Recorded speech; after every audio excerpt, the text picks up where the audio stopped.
Please be seated. Scripture lesson this morning is Psalm 98.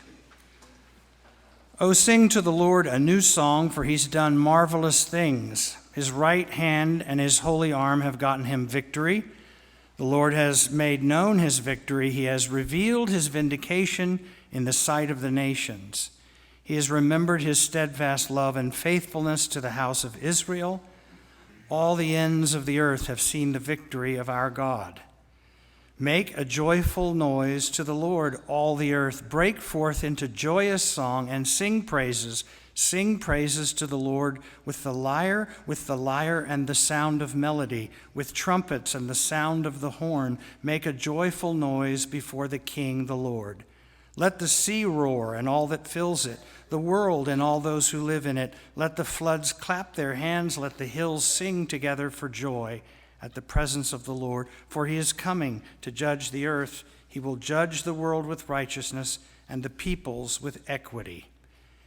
Here ends this reading from our tradition. May God grant to us wisdom and courage for interpretation.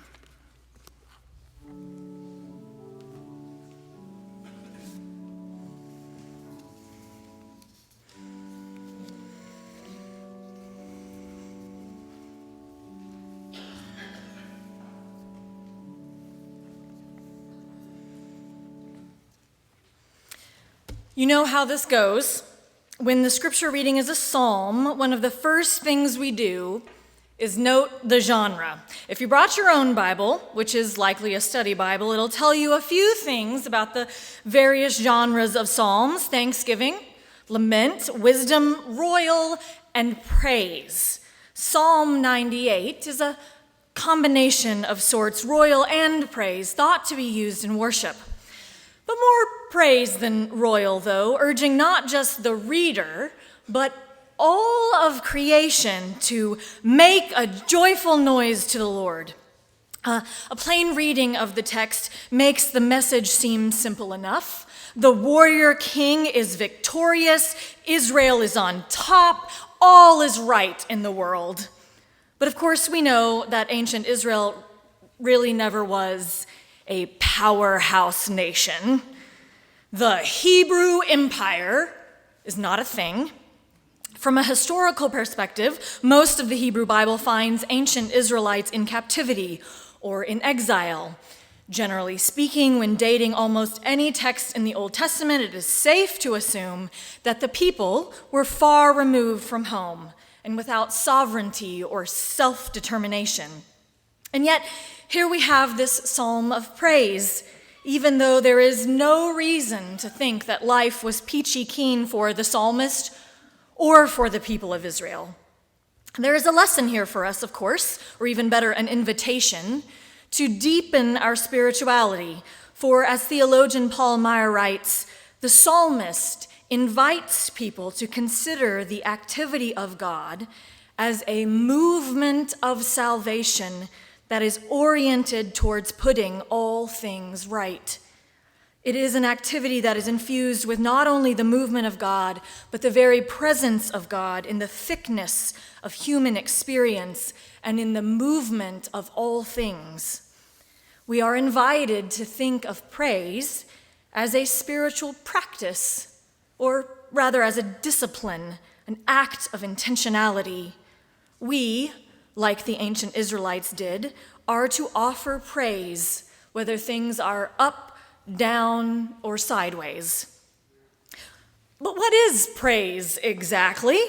To praise is to commend, to express admiration for, to applaud, pay tribute, speak highly of, compliment, congratulate, wax lyrical about, to make much of, to hail, and, this is my favorite, to raise a ballyhoo. The ancient Israelites were ballyhooers. They called on the sea to roar and the hills to sing praises to the Lord with the lyre and the sound of melody, with trumpets, make a joyful noise before the King, the Lord. This seems a bit much to us. Maybe we'll break out the trumpets on Easter Sunday, but we wouldn't want to be carried away on a regular Sunday. We United Church of Christers from the Congregationalist tradition aren't really ballyhooers. I mean, we're not as stiff as our Presbyterian kin, but we do give them a run for their money. When the psalm implores us to make a joyful noise, some of us wonder if clapping along to the hymn counts. And then we try desperately to remember if we do that on beats 1 and 3 or 2 and 4. It's 2 and 4. It's 2 and 4. Clint paid me to say that. But whether or not our praise can be described as ballyhoo, we have some other concerns about praise. Praise, as James Howell notes, isn't productive. It is downright wasteful in terms of possible ways to spend your time. We do not like to waste things, whether it's time or money or effort. Our Protestant work ethic turns up its nose at the thought. We should be out there doing things, not sitting around praising. But as Mark Falk recently reminded me, we think of ourselves as human doings, not human beings. Even the disciples had a hard time with this. Remember the story of the woman with the alabaster jar who anointed Jesus with costly perfume? She made a lavish, life-affirming gesture of praise. Yet the Gospel of Mark tells us, but some were there who said to one another in anger, "Why was the ointment wasted in this way? It could have been sold for more than 300 denarii and the money given to the poor." They said her praise was wasteful. But Jesus said, "Let her alone. Why do you trouble her? Wherever the good news is proclaimed in the whole world, what she has done will be told in remembrance of her." So perhaps we should rethink our attitude towards praise. There is a tendency, too, to dismiss praise, especially among progressive churches, or at least to dismiss what many of us know as the praise and worship experience. And there is fair criticism in this, and it is not simply because churches that use contemporary worship songs can frequently be confused for rock concert venues. Contemporary worship music, often called 7-Eleven music, for it is the same 7 words sung 11 times over. It promotes the kind of emotionalism that trains people to seek a caffeine jolt of emotional bliss instead of contributing towards deeper and sustained spirituality. But the more serious problem is theological. Contemporary worship music's near sole focus is about how terrible and sinful and shameful and undeserving we are. And I can't help but wonder if God is offended by it, by how terrible we speak of what God called not just good, but very good. And do we really believe that God needs that kind of praise? Even if one subscribes to the idea that God somehow needs our praise, and I do not believe God does, this kind of praise makes God seem incredibly shallow and narcissistic. If making God feel good requires self-flagellation, I'm comfortable suggesting that God would say, we're doing it wrong. I am convinced people do not need help remembering that we regularly miss the mark or sin, to use the theological word. We need reminding that because all of us have fallen short of the glory of God, we need to stop comparing distances. Praise helps with that. Praise, like so many other spiritual practices, is about orientation. Humans seem to need reminding that we are not the boss. While we don't typically admit it out loud, we are usually more than happy to render judgment on others.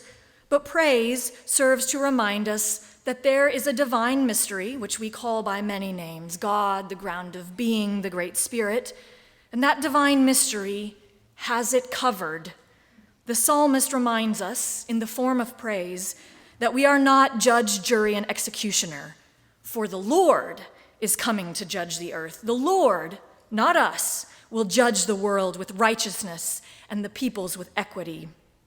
In other words, we've all got dirty laundry hanging on the line, and praise reminds us that God will do the sorting. So, how might we think about praise? Wow.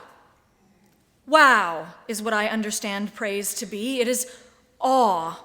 As Anne Lamott writes, to be wowed means that we are not dulled to wonder. We click into being fully present when we're stunned into that gasp by the side of a birth or watching the sunrise. Wow is about having one's mind blown in the mesmerizing or the miraculous, the veins in a leaf, bird song, volcanoes. In her book, Help Thanks Wow, Anne shares about hearing wow for the first time from the mouth of a most beloved family friend, a German nature lover named Gertrude. Anne writes, she said, "Wow!" a lot when she and her husband took my family out onto San Francisco Bay in their small sailboat, and when we went on a wildflower hike in Yosemite. "Wow, look at this!" looking straight up from beneath the Golden Gate Bridge. "Wow, look at this!" Alpine blue spider, lupine, monkey flowers, and paintbrush. "Wow!" or wow, because you are almost speechless, but not quite. You can manage, barely, this one syllable. When we are stunned to the place beyond words, we are finally starting to get somewhere. It is so much more comfortable to think that we know what it all means, what to expect, and how it all hangs together.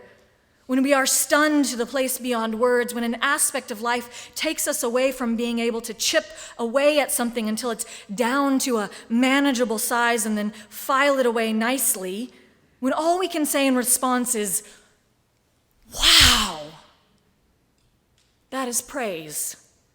Wows come in all shapes and sizes like people. There are lowercase vowels. These are the times when we sink into something modest that delivers above and beyond.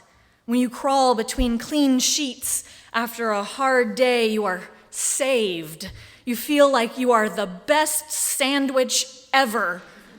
You're being taken care of from the top and the bottom with not a crumb or a lump or a wrinkle. Wow! You can't believe you felt so low and lonely till you thought to change the sheets.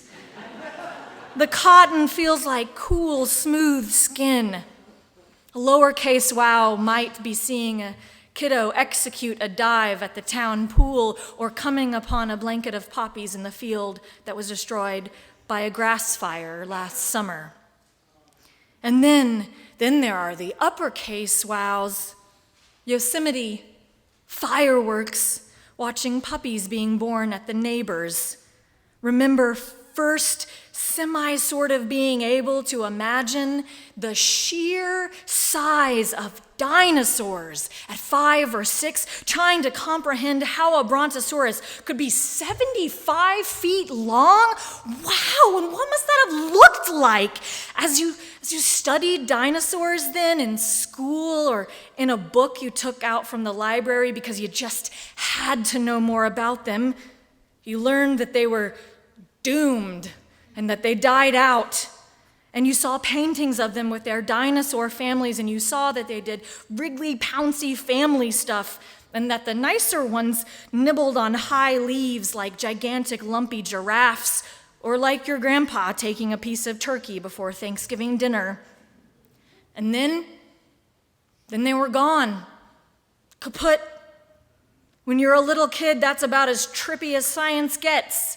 These huge creatures once roamed the earth and now are fossils, and everything from a stegosaurus to your grandpa appears, roams the earth for a while, and then vanishes. Wow. And let's not even get into the planets. I mean, that's when it all becomes kind of terrifying for a decade. Not just that there are other planets, which is awful enough upon first hearing, but that there are also other suns. That just seems so wrong. I mean, what a nightmare. Not just a few other sons, but dozens of them. No, this can't be. It's too much. And then it turns out there are hundreds of other sons and then thousands, and you could have a nervous breakdown at 7 years old trying to take this all in, and then again at 8 years old when you learn that there are 100 other universes. This is so terrible. It's worse than finding out that your parents have sex. Or at least did those 3 times. But the good news is that we somehow ended up on the one planet where someone thought up Monopoly and Oreos. And by the time you discover that there are millions of other galaxies, you discover boys or girls, and then coffee. And Mary Oliver and Elton John. Wow, indeed. So perhaps praise isn't as foreign or hard as we thought. It is simply wow, in both big and small. But praise is a spiritual practice because it isn't just being wowed when things are good. What is so remarkable about the ancient Israelites is that no matter how far from home they were, no matter whose thumb they were under, no matter how hard life was, Israel praised. They found the wow. When nothing was right, when nothing was okay, still, wow. Oh, sing to the Lord a new song, for the Lord has done marvelous things. Wow. This is our model. When nothing is right, when nothing is okay, still, wow. This does not mean that we ignore sadness or rage or worry or pretend everything is fine, but that we are committed to finding the wow. Praise is our best counter to evil and grief in the world.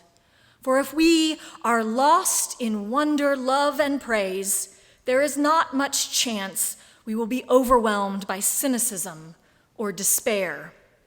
This is the work of faith, that in the face of trouble and heartache, we say, nevertheless, we trust that love will see us through. And as evidence of that trust, we will be ever wowed by the miracles all around us. This we can do. I am sure of it.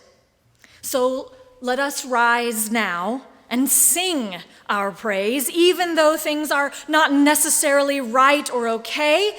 And then when we leave this place, we will be better at seeing the wow and more ready to point it out, lift it up, and offer praise. And who knows, if we work at it enough, we might become ballyhooers. Hit it, Glenda.